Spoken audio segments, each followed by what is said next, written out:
प्रदेश और बिहार में हमेशा से ही कानून व्यवस्था चर्चा के केंद्र में रहती है। बीते दिनों वाराणसी में एक ऐसी घटना हुई जिसने पूरे पूर्वांचल को दहला कर रख दिया।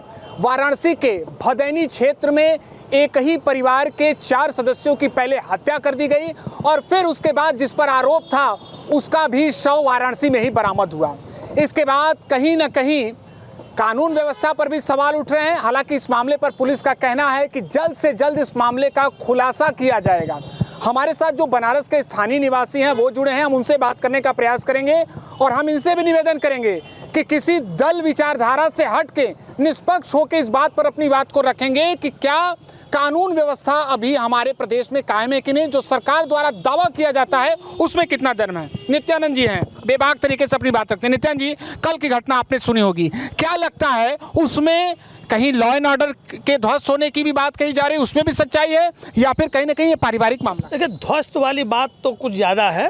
ये पर्सनल एमेनिटी पारिवारिक जो पहले हत्याएं हुई उसके काउंटर में ये मास मर्डर हुआ, ये हमको प्रतीत हो रहा है। तो ऐसा नहीं है कि सब लोग डर समय गए, निश्चित रूप से शॉक्ड हुए कि एक ही परिवार के 5 लोग मर गए। तो सब लोग सरप्राइज रह गए, एस्टॉनिश्ड हो गए, अरे इतनी बड़ी घटना हो गई, हार्ट ऑफ द सिटी में हो गई। तो ये पुलिस क्या कर रही थी, भेलूपुर थाना क्या कर रहा था, वहीं पे चौकी है, इतना पुलिसिया सिस्टम क्या कर रहा था, सवाल उठ रहे हैं और सवाल गंभीर सवाल उठ रहे हैं।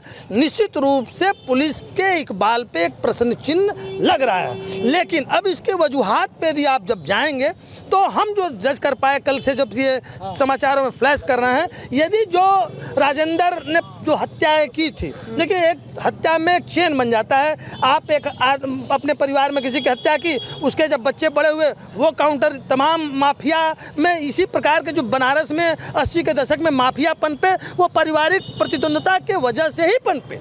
तो ये ओरिजिन आप माफियाज भी होता है। तो ये घटना भविष्य के लिए बड़े खतरनाक है।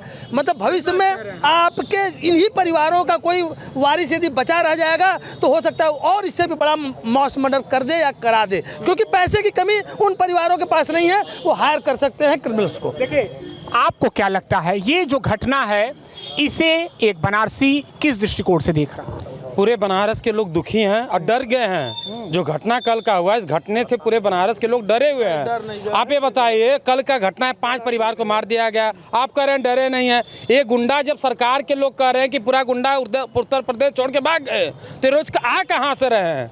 जब बुलडोजर आप चला ही रहे, कार्रवाई कर ही रहे, तो फिर जा कहाँ रहे हैं? ये पुलिस का नहीं, सरकार के ऊपर उंगली उठा है। सरकार को जल्द से जल्द ऐसे अपराधियों को गिरफ्तारी करना चाहिए और दिन दहाड़े काउंटर कर देना चाहिए। मलिपा पोती नहीं कि पैर में गोली मारे, कपार में गोली, तत्काल काउंटर करिए ऐसे लोग का। इस मामले पर जांच जारी है। आपने सुना होगा, क्या लगता है इसमें कि एक पारिवारिक विवाद, संपत्ति विवाद और आपके इस जो पूरी घटना है इसके विषय में जानकारी आ रही होगी, हालांकि पुलिस जो भी बातें कह रही है, क्या लगता है कहीं ना कहीं वो आपराधिक जो एक बातें थी प्रदेश की, सूबे की, वो फिर से नजर आ रही है? किशन सेठ, देखिए जिस तरह से घटना घटी है, ये उस घटना में मैं नहीं जानूँगा किस तरह से उसको अंजाम दिया गया, क्या किया गया, लेकिन इस तरह से 5-5 लोग की हत्या, वो भी 80 जैसे क्षेत्र में, ये पूरे बनारस को दहला देता है।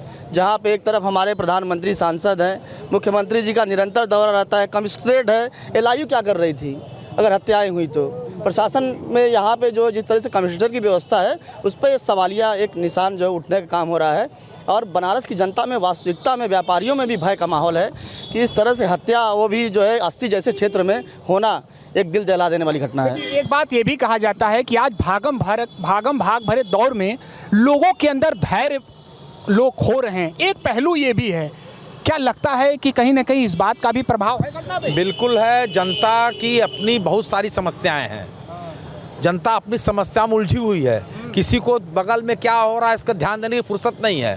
पब्लिक का जीवन इतना सारा ज़्यादा, इतना दुश्वारियाँ उसके लाइफ में आ गई हैं भैया कि वो अपने ही समस्याओं में ग्रसित हो क्या जो है। अब लोग कह रहे हैं पटाखा छूट रहा था 1 बजे रात तक, अखबार जैसा हमने पढ़ा, पटाखा छूट रहा था, कोई किसी पर ध्यान दे नहीं रहा, क्या कहते हैं, क्योंकि आदमी स्वयं अपनी समस्याओं में। तो आपका सोचना बिल्कुल सही है कि भागम भाग की ज़िंदगी में इतनी दुश्वारियां हैं कि लोग ध्यान नहीं दे रहे हैं, अपनी समस्याओं से ही बड़ा ग्रस्त है जो है।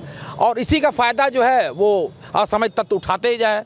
और जहाँ तक पुलिस की बात है, सरकार की बात है, तो उसके बारे में तो जो कहा जाए थोड़ा ही क्या जो है, क्या कहते हैं। तो लगता है कि कानून व्यवस्था कायम है, आपका ये मानना है कि बेहतर कानून व्यवस्था अब 5-5 लोगों की हत्या हो जाए, बनारस में क्या कहते हैं नीतीश दांदीपुर में लड़के की हत्या हो जाए, अभी चोला बता रहे थे 2 लोगों की पति पत्नी की हत्या हो जाए, उत्तर प्रदेश में आप क्राइम रिकॉर्ड आप उठाकर देख लीजिए क्या कहते हैं क्या बढ़ रहा है। तो आप तो मीडिया के आदमी आप खुद जानते हैं, कवर करते हैं आप लोग हैं, तो आप उसको कैसे कहते हैं कानून व्यवस्था सही चल रही है। हाँ ये है क्या कहते हैं कि जनता अगर थोड़ा अवेयरनेस रहे, जनता भी थोड़ा रहे तो उसको रोका जा सकता है किस हद तक। जागरूकता की जिम्मेदारी न केवल पुलिस प्रशासन की है बल्कि आम लोगों की भी है, ये कहना है। देखिए सिर्फ पुलिस पर, पुलिस कार्रवाई पर या सरकार पर सवाल उठा के हम लोग घटना को रोक सकते हैं कि एक नैतिक भी जिम्मेदारी होगी। वहाँ क्या हो रहा था स्थानीय लोगों की भी तो जिम्मेदारी है। देखिए सर्वप्रथम हृदय विदारक घटना का हम निंदा करते हैं।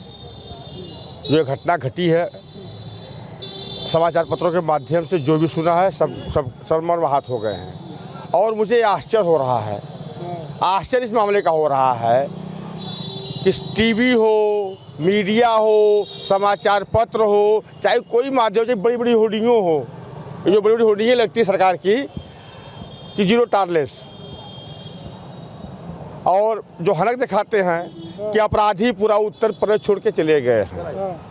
जब अपराधी पूरा उत्तर प्रदेश छोड़ के चले गए हैं तो इतना अपराध हो कैसे रहा है, मुझे ये बात आश्चर्य। एक मिनट, ये घटना घटी, जब कोई घटना घटती है उस पर अमल नहीं किया जाता है तो घटना अपराधियों का मनोबल बढ़ता है। बनारस में कोई ऐसा सारा क्षेत्र नहीं है जहाँ पर प्रतिदिन कुछ न कुछ घटनाएं घटती हैं।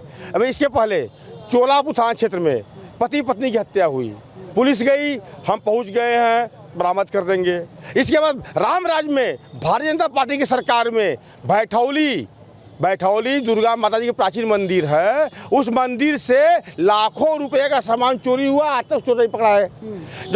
जब अपराधियों का मनोबल बढ़ा है इस सरकार में, वर्तमान दौर में अपराधी एकदम बेखौफ, चाहे जिसकी भी हत्या कर सकते हैं। पत्रकार आरोप है कि जो अपराधी हैं वो बेलगाम है, इनका आरोप है। आप क्या मानते हैं? आप कहाँ के रहने वाले हैं, पहले ये बताइए। मैं बनारस का रहने वाला हूँ। क्या मानते हैं इस घटना को, कैसे आप देख रहे हैं? क्या लगता है कहाँ चूक हो गई, कौन जिम्मेदार है? ये प्रशासन की चूक माना जाएगा।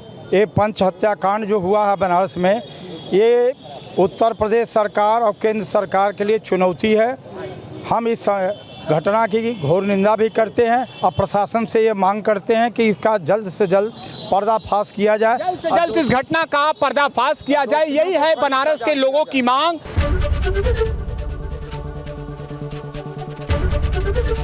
एबीपी गंगा, खबर आपकी, जुबान आपकी।